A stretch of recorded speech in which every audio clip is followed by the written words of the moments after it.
Welcome to May's Cookbook Club review, and with this one I am super excited to reveal the cookbook that I have chosen for this month.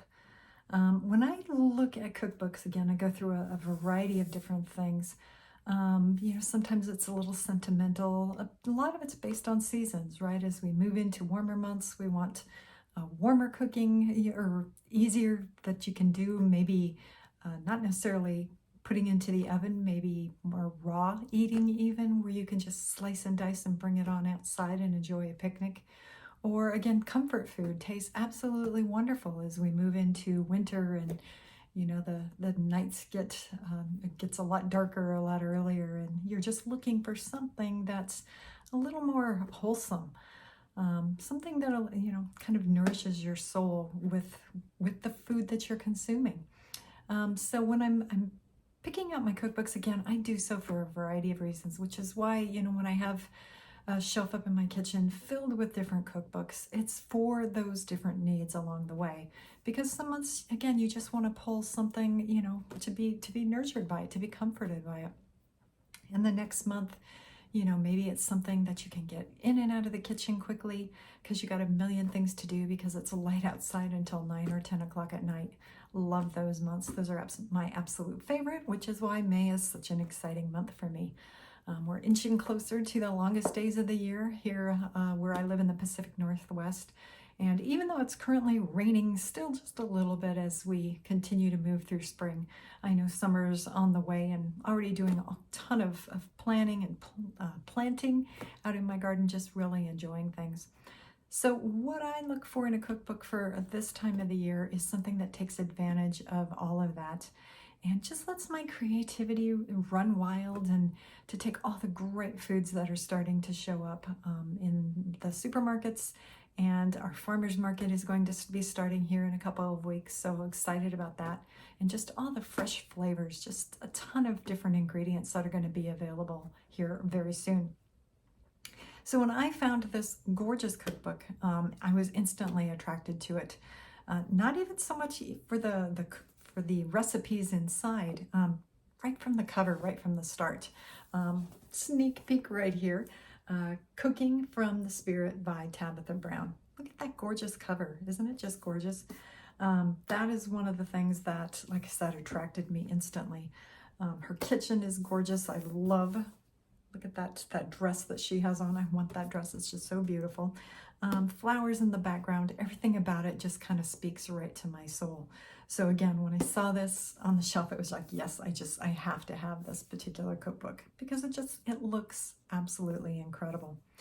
And one of the things that I noticed right away about paging through her cookbook is she has gorgeous pictures, which to me is important, not necessarily a deal breaker, but again, just gorgeous pictures that shows real food in her own home, what she uses in her kitchen for her family. So very interesting, but I think one of the things that I found so fascinating about her cookbook is she has ingredient lists like what you would expect for most recipes, but what you'll find here is there are absolutely no specific measurements. So you won't find, a cup of flour or a cup of corn or a cup of black beans or anything like that.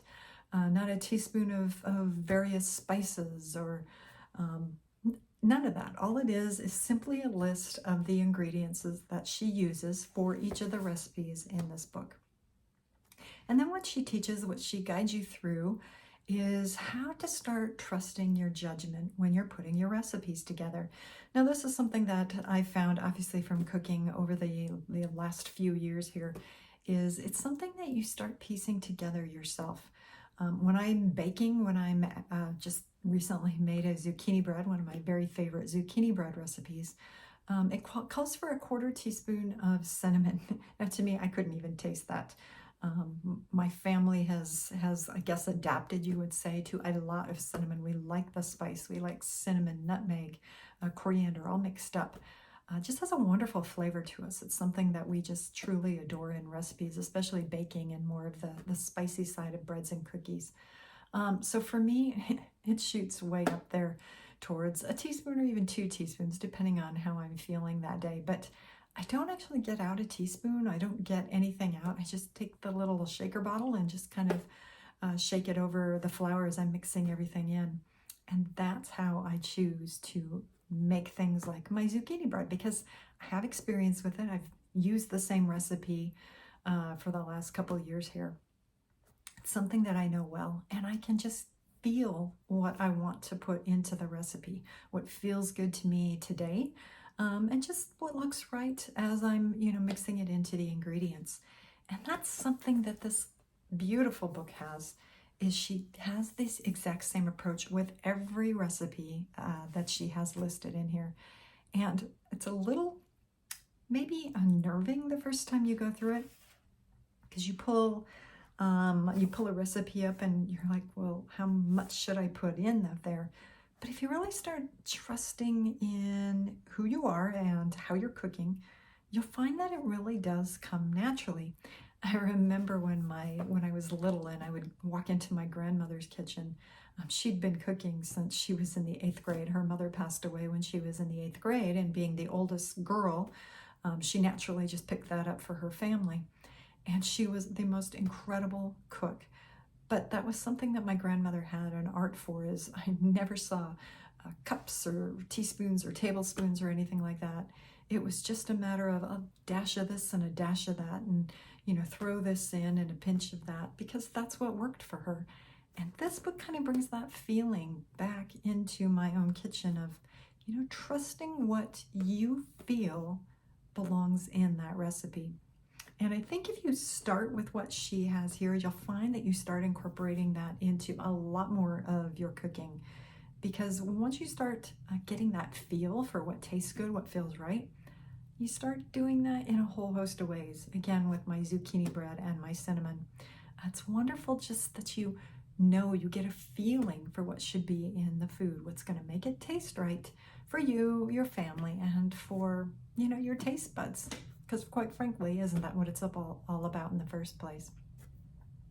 So if you're looking to add a great cookbook to your cookbook shelf, highly recommend this wonderful book. I'm so excited to start using it. I already used a couple of the recipes in there, and super excited to try some more, just to see what the flavors are all about, what they're how they're going to incorporate into my spring kitchen. See what it's all about. One of them in particular is her, I'll show you this right here. Look at that beautiful corn recipe, the Mexican street corn. I tried that. I had that for the first time a couple of years ago in a Mexican restaurant, and I've been looking for a great recipe to try and bring that into my life. I don't typically get sweet corn unless I can get organic, so it only comes a few short weeks every single year. But now I have a recipe that I can use and I can try when that first ear of corn hits my farmer's market and I get to buy my first organic corn. So with that, I'll leave you with this, leave you a link below, and I suggest that you get cooking with the Cooking from the Spirit by Tabitha Brown and place it on your own cookbook shelf. I think it's going to be a good one and an exciting one, especially come this summer.